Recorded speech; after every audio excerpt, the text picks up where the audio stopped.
Mater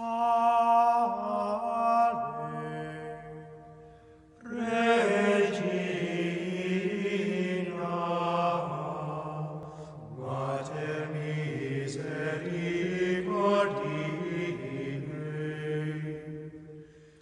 Today we celebrate the feast of St. Callistus, who was Pope in the 3rd century, in the earlier part of the 3rd century. And earlier in his life, he was sold into slavery because of an alleged crime he had committed, and eventually obtained his freedom.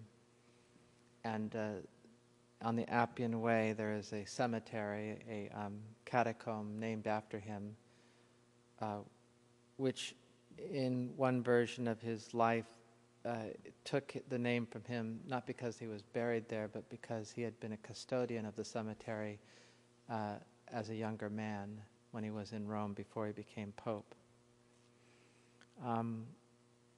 But after he became Pope, he worked strenuously for the freedom of the Church and for her doctrine. And one interesting story about St. Callistus was that he and St. Hippolytus, who was also in Rome at the time that St. Callistus became Pope, had a disagreement, and it was on doctrinal matters. In fact, St. Hippolytus was accusing the Pope of being sort of lax because he had admitted into to absolution and readmitted to communion. Wasn't so much the absolution, it was the readmission to communion of people who had committed serious crimes like murder and adultery. And in the early church, there were very strict rules regarding the kinds of penances that people did, and of course, the reception of Holy Communion. And so there was this argument going on between two saints over the issue of the respect that should be given to the Blessed Sacrament. And of course, over time, the rules concerning reception of Holy Communion have been modified because, after all, our Lord is here to feed us. And he places himself under the forms of bread and wine so that he will be approachable. If we all saw him transfigured the way Peter, James, and John saw them transfigured on Mount Tabor, we might not be as eager to approach him, but we have been commanded to receive our Lord in the Blessed Sacrament, to eat his body and drink his blood by he himself. And he commanded his apostles to celebrate this holy sacrifice and to make his body, blood, soul, and divinity available for us by means of that sacrifice. And yet we know that Jesus is truly present under the forms of bread and wine, and that he deserves all of our love and honor and veneration, respect and reverence.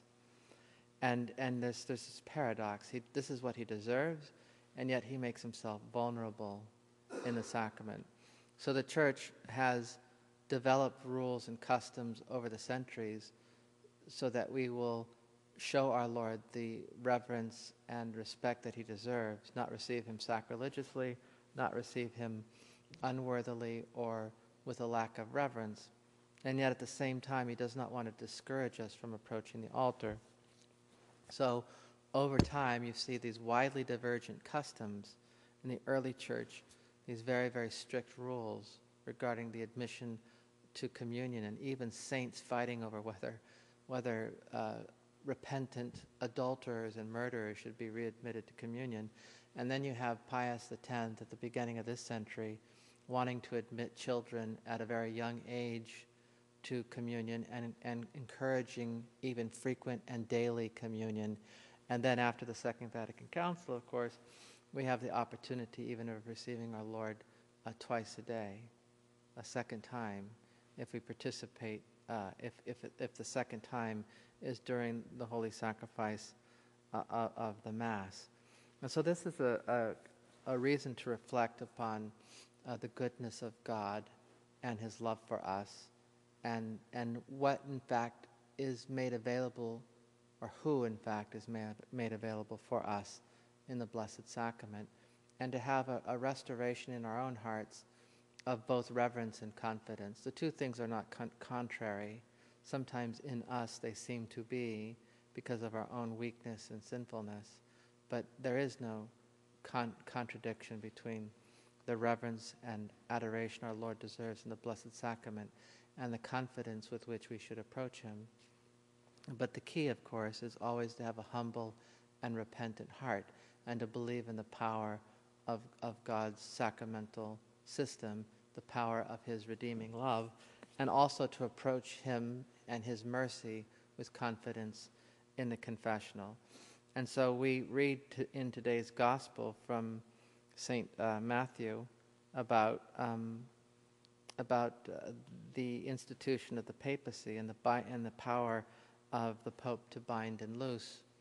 And of course, in this case, it refers to the power of the Pope to teach definitively.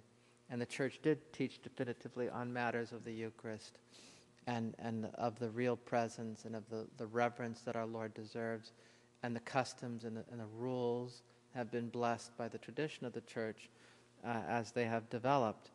And at the same time, we know that binding and loosing that is exclusively the province of the Holy Father in terms of doctrine is extended to the whole priesthood by way of this ability to bind and loose from sin. God has entrusted to his ministers, as sinful as they may be and as weak as they may be, just like the rest of us, this power to bring God's mercy into our lives. And so these sacraments, especially the Eucharist and penance, reconciliation, should be the mainstay of our sacramental lives. And both should be approached with reverence and fear to a certain extent, but both should be approached with love and confidence, because that's what our Lord wants. We learn to approach our Lord on our knees as beggars, but we also learn that he loves us, and that as soon as we are willing to humble ourselves before him, he treats us like the father of the prodigal son. He wants us back home. He wants to feed us with the fatted calf. That's his desire, and we should welcome and open our hearts to that grace that he makes available to us, both in the Blessed Sacrament and in the sacrament of confession.